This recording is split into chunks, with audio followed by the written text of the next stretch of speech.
What is going on, Jet fans? Matt O'Leary back with another video. Today, what we want to do is go through and give out an official grade for the 2025 NFL Draft. So, draft weekend, Thursday, Friday, Saturday. Earlier today, we recapped the UDFA signings. I've sat on it enough because I wanted to wait on the draft grade. I don't want to do the immediate grade like 30 seconds after the draft ends because I feel like we're going to get too emotional and it's going to be too much. What have you done for me lately? So just looking at the day three, which let's be honest here, folks, day three, not nearly as good as the first 2 days of this draft, but kind of just wanted to go through, talk about each pick again, because we've done a video, reacting to day one and then day two and day three, and just kind of get into the entire class as a whole now that we're all the way through. So starting in round one, the New York Jets go with Armand Membou, offensive tackle out of Missouri. We've spent a ton of time talking about Armand Membou.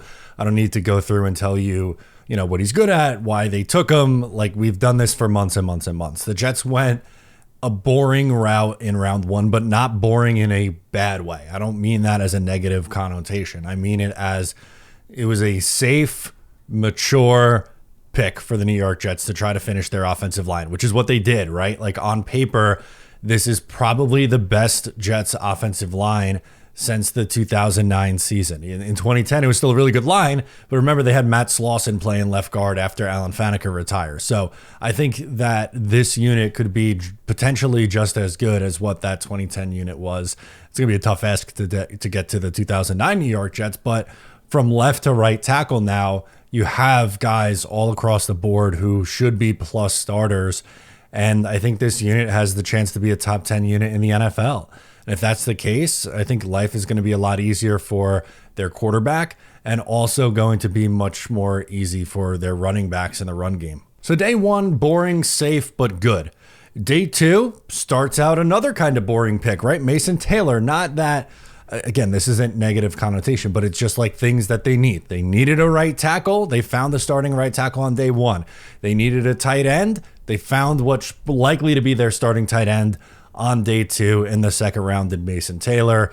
I really like Taylor as a prospect. I don't think he's amazing at one thing in particular, but I just think he's solid across the board.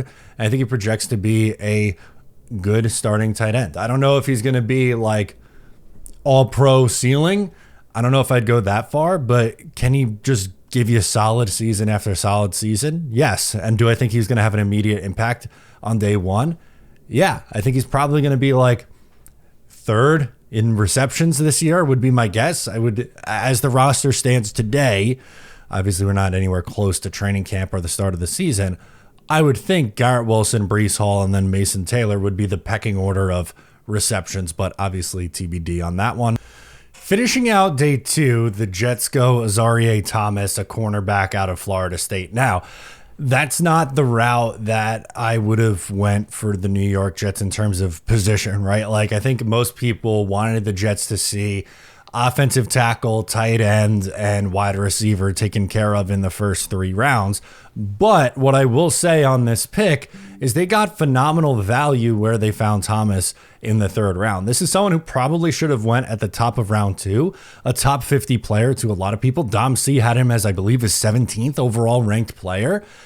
Someone who has starting potential and starting sooner rather than later. Now, the interesting part is we're sitting here going, what the hell is happening with Brandon Stevens? And that was kind of a big talking point on night two after Thomas is drafted. But moral of the story, Thomas projects well for what Aaron Glenn wants in his defense. He's a physical corner. He's going to, with his size, he's going to be a pain in the ass for guys lining up against him if they're in press man coverage. I think we'll see a lot more press coverage from the Jets corners this year than in years gone by. I don't know if he starts right away, but I think he's someone who eventually will start for this team.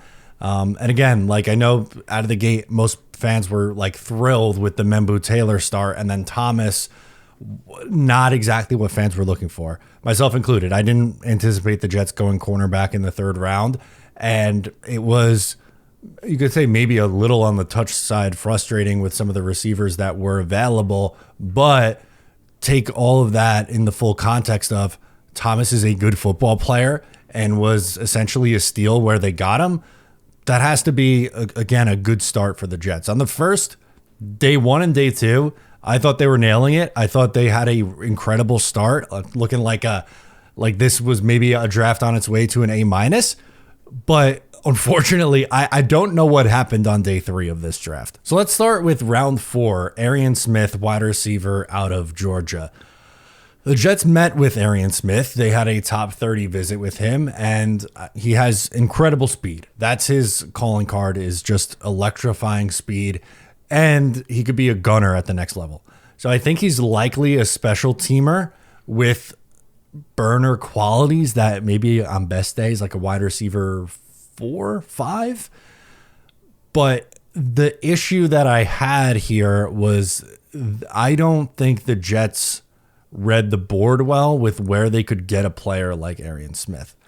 This is a guy who's probably like late day 3, 6th, 7th round, undrafted free agent kind of guy that they took right outside the top 100. Early on day 3, Arian Smith was their first choice. And I hope to God I'm wrong, because I'm a Jets fan and I want every single player that they take to be awesome and be incredible, because that means the Jets football team is going to be great. But this is a pick that was a real big head scratcher to me. I didn't get it at the time. There were other, I would say, more complete wide receivers. It was obvious the Jets wanted someone with incredible speed. And, you had Aaron Glenn mention Jamison Williams' name when talking about Arian Smith. I think that's maybe a little rich of a comparison for Arian Smith, but the drops are an issue for me. The drop rate was way too high. He's an older prospect. He had injuries. I'm not saying there's no chance that it can work out, of course. Like, I don't want to ever completely rule out a prospect, but that one was a head scratcher. That one definitely was a head scratcher. But they redeemed themselves. They traded up in round 4 and end up drafting Malachi Moore with their next pick, safety out of Alabama. This is a guy who fits the Aaron Glenn mold on defense. Played a lot of games for a strong program at Alabama. He's a leader. He's physical, has a knack for, turning the ball over. I think he has a good football IQ.